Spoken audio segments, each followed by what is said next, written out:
Hey, what's up everybody? This is Mike. Welcome back to another video. I hope you're doing well. And the topic of today's video is going to be the DJI Osmo Action.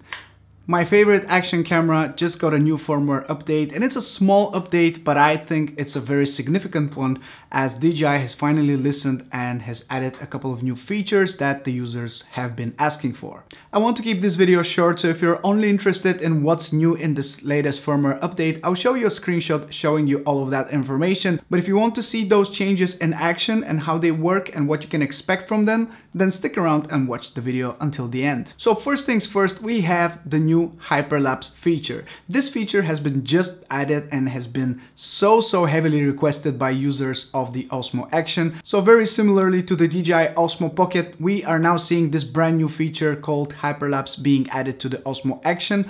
And personally, I don't agree that we need to wait such a long time until they add it. I think we should have had this feature from day one, but I'm not judging. At least now, finally, we have this feature. So right after updating to the new firmware of the Osmo Action, you are going to see the new Hyperlapse feature. But please be aware that if you're using the quick selection button here on the side of the Osmo Action, you might not see it.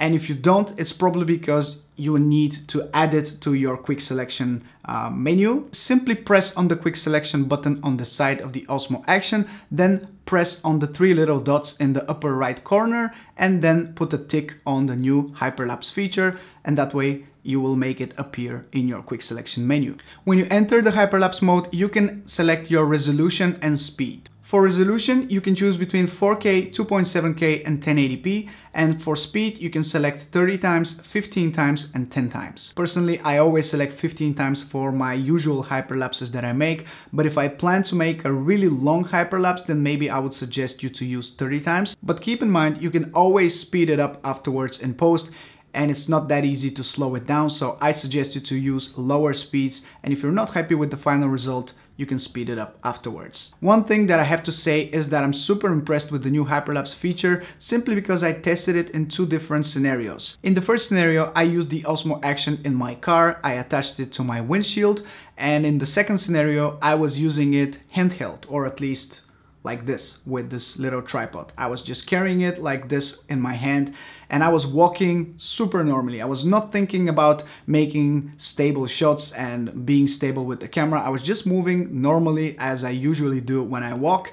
And I have to say, I'm really impressed with the results. They are so smooth. I haven't added anything to those shots that you're seeing on the screen right now. They are all straight from the SD card of the Osmo Action, and they look perfectly smooth to me. The second new feature that we're seeing from this firmware update is that DJI has added a new feature for controlling the touchscreen and turning it off automatically when you start recording. We also see new languages being added to the Osmo Action, Thai and Arabic. And finally, we have one more thing that they have added to this firmware update. And that is the huge latency that we are experiencing when using the front screen for vlogging like this.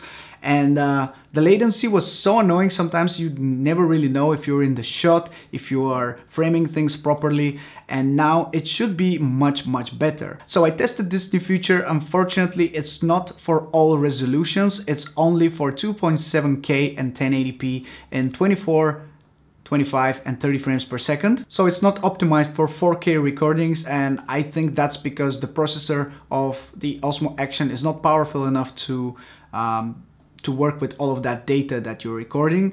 So unfortunately, as I'm only shooting in 4K, I won't be seeing any major improvements in that area. I tested this new feature, however, and I see that the delay is a lot smaller. There is a lot less latency on the front screen when using the Osmo Action now. So maybe in some situations I will switch to 2.7K when I know that I'm vlogging, for example, but it's not ideal. It's not perfectly ideal to not have this working with 4K. But even after testing it with 4K, I don't know if it's me or not, but I see some improvement in that area. I see a smaller latency now. And please, if you do this update, let me know if you're experiencing the same thing, because it might be something from me and I might have the wrong impression, but I think even in 4K, this thing is now working a lot better than before. Before, I think the latency was up to 1 second after you say something, you see it on the screen, and now I think it's a lot less than that. So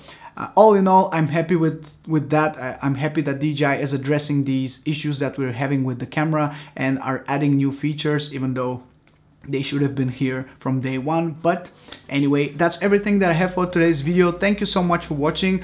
Please let me know, what do you think about the Osmo Action? Are you excited for tomorrow's new GoPro announcement? They should be announcing the GoPro Hero 8 Black, and I'm really excited to check it out, and of course I will keep you updated on that. So stay tuned and expect a new video tomorrow. And this is Mike from Drone Supremacy. I'll catch you very, very soon. Ciao.